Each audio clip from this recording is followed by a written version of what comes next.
need to have honor towards the word of God. Not only towards the word of God, దేవుని వాక్య పరిచర్య చేస్తున్న వారి పట్ల కూడా మనకు.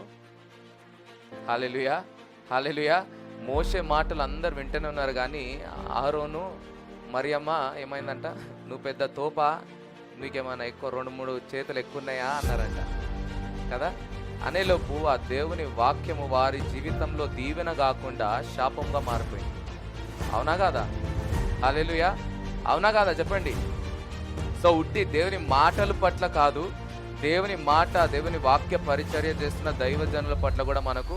So not just having honour to the word of God, but having honour to the messenger of the word of God.